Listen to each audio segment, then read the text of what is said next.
Hello, guys. This is Luis. So today, it's gonna have a quick discussion about the U.S. election.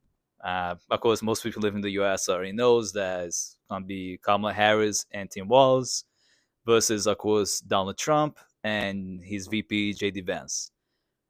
So my quick thoughts on this is just that as someone who was already not really from the US, I'm an immigrant from another country. This election is really important to me and to all the immigrants. And most importantly, this is the elections matters the most to women and people of color. They're the ones who really will be impacted the most. So my recommendations for people to take this election seriously. Uh, I would definitely recommend to don't just vote to be in party line. Think twice of who you're gonna vote for.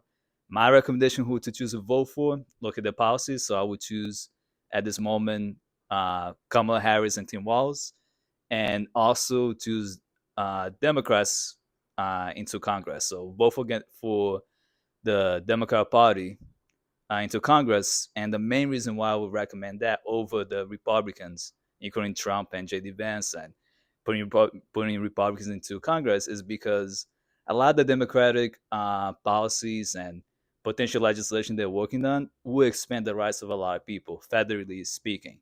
One of the most important rights we got to think about right now, abortion rights for women.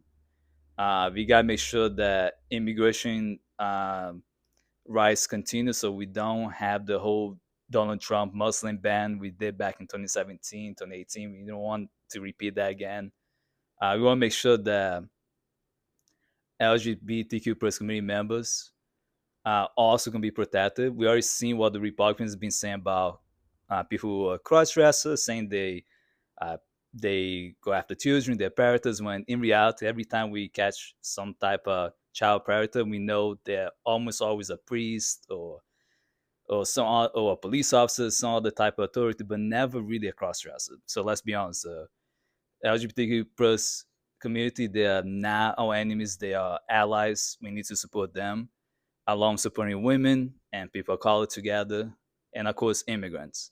We already know that the Republicans, as Trump rallies shown, that they constantly support xenophobic, misogynist, and sexist rhetoric. In particular, they also have said a lot of racist things to many, many different people of color and ethnicities. We already know they have problems with Puerto Ricans, they have problems with Mexicans. Let's not forget that Trump described Mexicans as murderers and rapists not that long ago, and now they describe as a community his own right describe Puerto Rico as a garbage dump.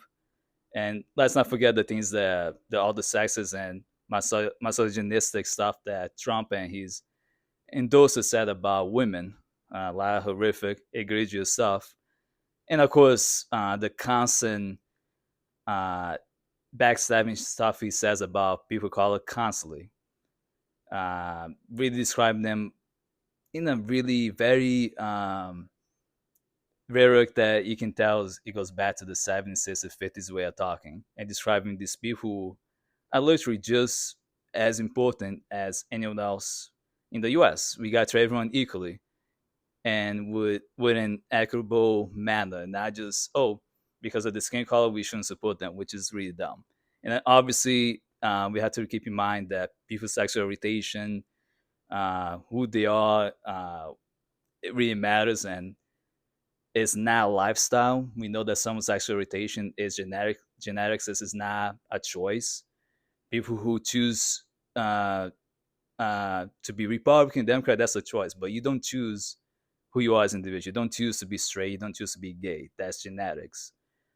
We also got to protect transgender people because transgender people are also being constantly targeted by right wing extremists. And it doesn't help that someone like Trump and his VP choice, JD Vance, constantly go after transgender people, cross dressers, people who are not the problem. Then they're just trying to sway you away from the real issues that they don't want to know what they're doing. And we know that first and foremost, they're going to be working on Project 2025, and that's a big deal. Project 2025, in a nutshell, would give a lot of powers to the fascists in the government, which happen to be all the Republicans and all the extreme right wingers. This would give a lot of power to white supremacist groups, white nationalists, the Proud Boys, the KKK, the neo Nazis. So overall, my um, choice, if I were to choose a specific candidate and who I would choose for Congress, would be a Democratic one. So in this case, again, I will recommend voting for Kamala Harris and Tim Walz, and of course, vote for Democrats into Congress. We got at least we got at least a chance to convince the Democrat Party to be for the working class, middle class people, and people who are suffering economically. We can at least push them to expand the rights of these disadvantaged groups. We will not be able to do this with the Republican Party. They're trying to prevent even young people from voting as well. So that's really it. Really appreciate you guys your time, and we will see what will happen to this election. That's really it. Bye.